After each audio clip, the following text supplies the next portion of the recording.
Bismillahirrahmanirrahim. Assalamualaikum warahmatullahi wabarakatuh. Halo soleh-soleha, jumpa lagi dengan Ustazah Wana. Nah, hari ini kita kembali belajar bahasa Indonesia dengan materi masih dengan ciri-ciri makhluk hidup. Nah, hari ini kita akan membahas ciri-ciri makhluk hidup yang ketiga. Kebetulan hari ini sudah masuk juga ke pertemuan ketiga. Nah, apa sih ciri-ciri makhluk hidup yang ketiga? Sebelum kita masuk ke ciri-ciri makhluk hidup yang ketiga, Ustazah ulang sedikit ya ciri-ciri makhluk hidup yang pertama dan yang kedua. Nah, siapa yang masih ingat ciri-ciri makhluk hidup yang pertama? Ayo masih ingat? Ya, benar sekali. Ciri-ciri makhluk hidup yang pertama adalah makhluk hidup memerlukan makanan.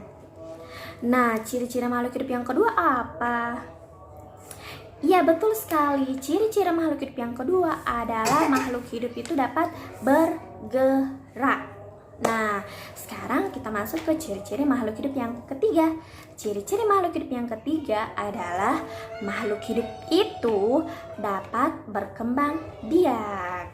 Nah, ada yang tahu di antara kalian apa sih itu berkembang biak? Nah, jadi berkembang biak itu adalah, coba kita analisis katanya dulu ya, berasal dari kata berkembang.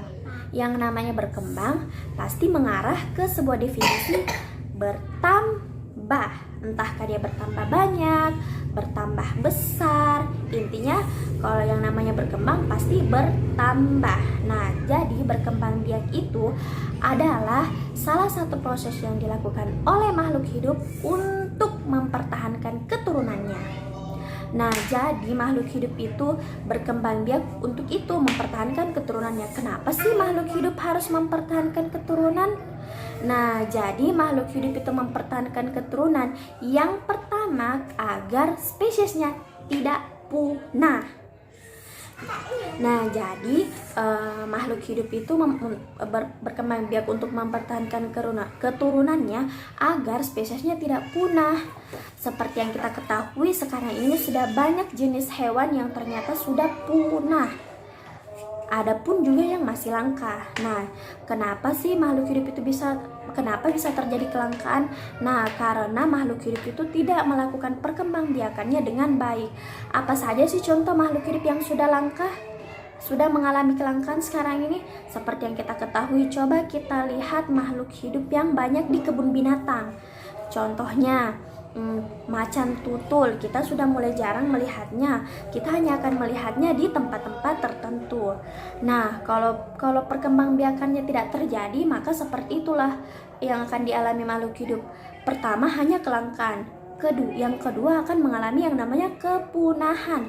Kepunahan itu adalah di mana kita tidak bisa menemukan makhluk hidup itu lagi sama sekali di belahan dunia manapun. Kita tidak bisa menemukannya lagi. Nah, itulah yang disebut kepunahan. Artinya dia sudah tidak ada di muka bumi. Kalau langka, kita masih menemukannya tapi mulai berkurang jumlahnya.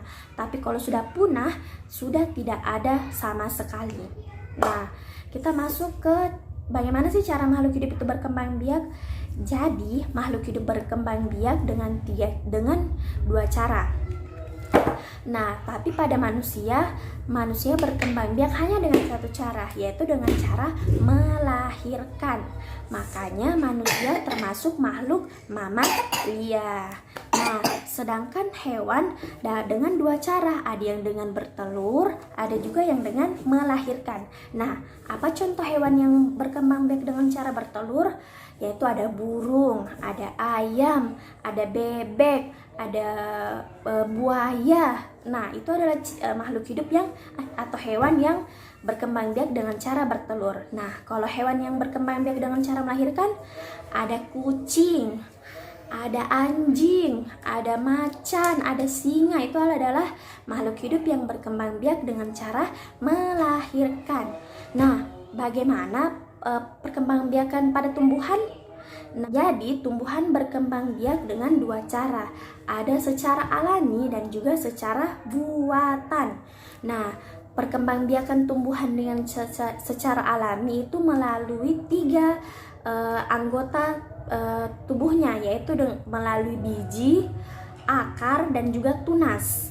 Sedangkan dengan cara buatan adalah dengan proses pencangkokan dan proses penyetekan, atau kita bisa sebut setek.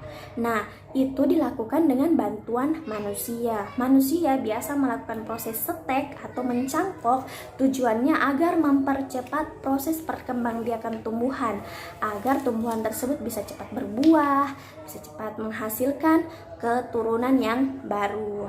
Nah, cukup sekian dari Ustazah penjelasan hari ini tentang ciri-ciri makhluk hidup yang ketiga. Lebih dan kurangnya mohon dimaafkan. Sampai jumpa di video selanjutnya. Wassalamualaikum warahmatullahi wabarakatuh. See you.